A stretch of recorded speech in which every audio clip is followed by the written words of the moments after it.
Bonjour tout le monde, merci pour tous vos messages, tous les conseils et toutes les remarques que vous faites à l'issue de mes vidéos. Je les lis, je vais sans doute en tirer des parties pour les vidéos, pour faire d'autres vidéos, et notamment deux ou trois témoignages qui m'ont particulièrement marqué.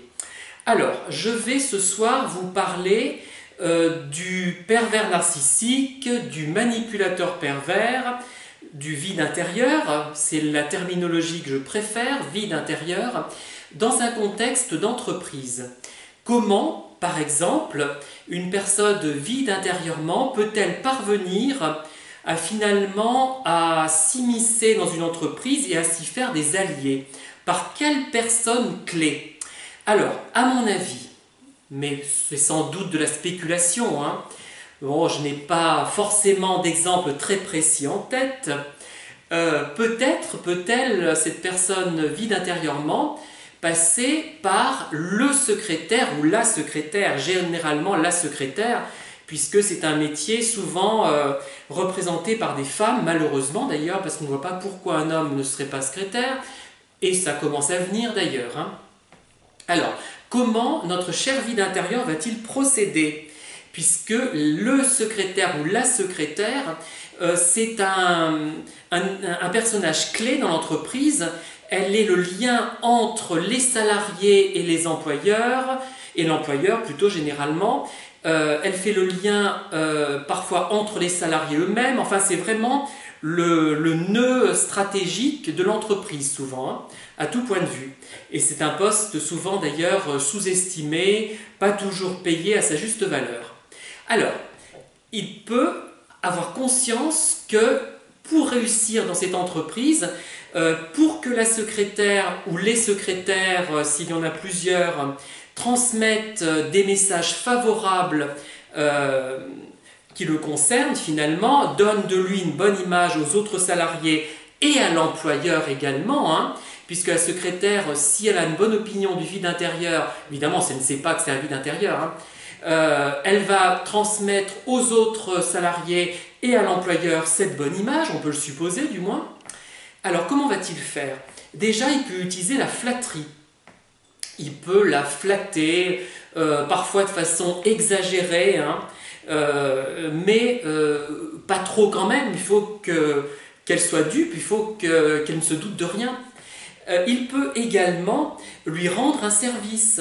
Rendre un service, par exemple, hein, je sais pas, en l'accompagnant un matin dans sa voiture, en faisant du covoiturage, ou ça peut être aussi en aidant l'un de ses enfants, par exemple sa fille, qui a besoin de préparer, je sais pas moi, le brevet des collèges ou le baccalauréat, eh bien il va lui donner des cours de maths. Ça va lui prendre du temps, mais c'est un bon investissement puisqu'il va se la mettre dans la poche.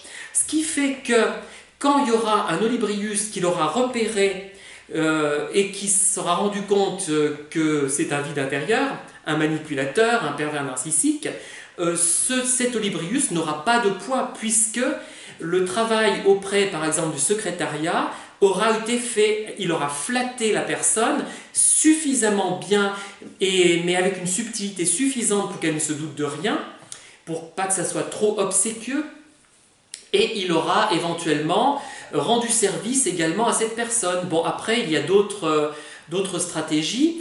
Il peut évidemment s'en prendre, entre guillemets, à l'employeur et vraiment se présenter comme l'homme providentiel, le flatter également, hein. Mais là, je pense que le nœud secrétariat est vraiment quelque chose d'important.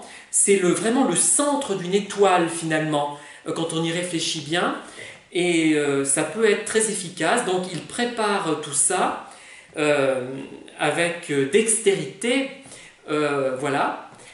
Et au bout d'un moment, il devient tellement indispensable parce qu'il sait flatter, parce qu'il sait rendre service, qu'on va le présenter comme quelqu'un d'absolument charmant, d'adorable.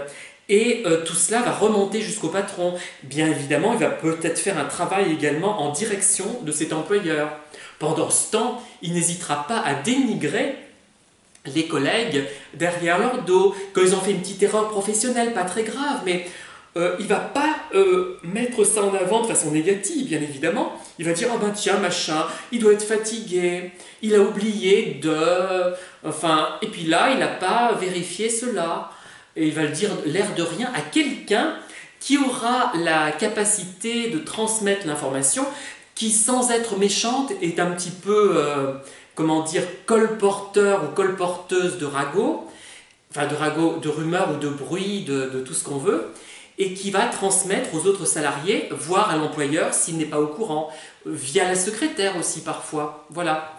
Voilà, ça peut être intéressant. Et ce qui fait qu'au bout d'un moment, s'il a bien fait son travail, le secrétaire va faire remonter les infos positives auprès du patron, auprès des salariés, auprès de la clientèle, auprès de tous ceux qui tournent autour de l'entreprise, ce qui fait qu'il va devenir très important au centre de cette entreprise, il va un peu éclipser ses collègues et on entendra son nom toute la journée.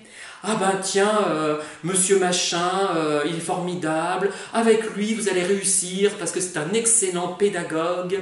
Qu'est-ce qu'on peut dire d'autre? Oh, c'est le meilleur commercial de l'entreprise, etc., etc. Voilà un exemple qui ne renversera pas le monde de la recherche sur la perversion narcissique, mais qu'il faut rappeler quand même, je pense, ce genre de procédé est facile à mettre en place pour quelqu'un comme ça.